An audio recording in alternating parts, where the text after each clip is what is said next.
ദുർഗ കഴിഞ്ഞ വർഷത്തെ pepper അവാർഡിൽ recognition ദുർഗയ്ക്കാണത് കിട്ടിയത്. സോ അതിനെക്കുറിച്ചൊരു ബ്രീഫായിട്ട് പറയാമോ? എങ്ങനെയാണ് ഒരു അവാർഡ് കിട്ടുന്ന രീതിയിൽ നമുക്കൊരു കണ്ടന്റ് റൈറ്ററിന് ഒരു ക്യാമ്പയിൻ ക്രിയേറ്റ് ചെയ്യാൻ പറ്റുന്നത് എന്നുള്ള കാര്യം ഒന്ന് പറയാമോ? നമ്മളൊരു ക്രിയേറ്റീവ് പോസ്റ്റ് അല്ലെങ്കിൽ ക്രിയേറ്റീവ് ക്യാമ്പയിൻ ചെയ്യുമ്പോൾ അവാർഡ് കിട്ടണം എന്നുള്ള ഇന്റൻഷനോടുകൂടി ചെയ്യാതെ ആ ക്രിയേറ്റീവ് അത്രയും നല്ലതാണെങ്കിൽ അവാർഡ് നമ്മൾ തേടിയത്. ഇപ്പോൾ എനിക്ക് പെപ്പർ അവാർഡിൽ നോമിനേറ്റ് ചെയ്ത ക്രിയേറ്റീവിനെ പറ്റി പറയുന്നതിന് മുന്നേ പൊതുവായിട്ട് പെപ്പർ അവാർഡ് കിട്ടിക്കൊണ്ടിരിക്കുന്ന പോസ്റ്റുകളിലെ കുറച്ച് പ്രത്യേകതകൾ പറയാം. ഇപ്പോൾ പ്രീവിയസ് ഇയർ പെപ്പർ അവാർഡ് കിട്ടിയ കുറച്ച് ക്രിയേറ്റീവ് ഞാൻ അനലൈസ് ചെയ്ത സമയത്ത് അവരതിലൊരു മിക്ക പോസ്റ്റിലും അവരൊരു ഫ്രഷ് പ്രസന്റേഷൻ സ്റ്റൈൽ കൊണ്ടുവന്നിട്ടുണ്ടായിരുന്നു. പിന്നെ ബ്രാൻഡ് റെലവൻസ് ഉണ്ടായിരുന്നു. ഇപ്പോൾ നമ്മൾ പോസ്റ്റ് ഒരുപാട് ഫണ്ണി ആക്കുമ്പോൾ അല്ലെങ്കിൽ ഒരുപാട് ക്രിയേറ്റീവ് ആക്കുമ്പോൾ പലപ്പോഴും ബ്രാൻഡ് റെലവൻസ് മിസ്സായി പോകാറുണ്ട്. പക്ഷേ ഒരേപോലെ ക്രിയേറ്റീവും ആക്കണം, ബ്രാൻഡ് റെലവൻസും അതിൽ കൊണ്ടുവരണം. അപ്പോഴേ അതിനൊരു അവാർഡ് ലെവൽ കണ്ടന്റ് എന്നൊക്കെ പറയാൻ പറ്റും. എനിക്ക് വിഷുവിൻ്റെ റീലിനാണ് ആ അവാർഡിന് നോമിനേറ്റ് ആയത്. അപ്പോൾ അതിൻ്റെ പ്രത്യേകത എന്ന് പറയുമ്പോൾ നമ്മുടെ ആ ബ്രാൻഡിൻ്റെ ഓഡിയൻസ് എന്ന് പറയുന്നത് കുറച്ചുകൂടി യങ്സ്റ്റേഴ്സ് ആണ്.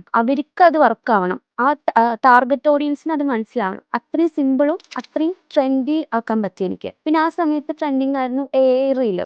ആ ഒരു പ്രസന്റേഷൻ സ്റ്റൈലും കൂടി ഇതിൽ ഇംപ്ലിമെന്റ് ചെയ്തിട്ടുണ്ട്. ഇതിന്റെ ഐഡിയ എന്ന് പറയുന്നത് മലയാളികളെല്ലാം ജർമ്മനിയിലാണെന്ന് അറിഞ്ഞ കൃഷ്ണൻ പെട്ടി തൂക്കി ജർമ്മനിയിലേക്ക് പോകുന്നതാണ് ഇതിന്റെ ഐഡിയ. അപ്പൊ പണ്ടെന്നൊക്കെ പറയുമ്പോൾ കൃഷ്ണനായിട്ട് ഒരാള് കോസ്റ്റ്യൂം ചെയ്യണം, എന്നിട്ട് പെട്ടി തൂക്കി പോകുന്നത് കാണിക്കണം.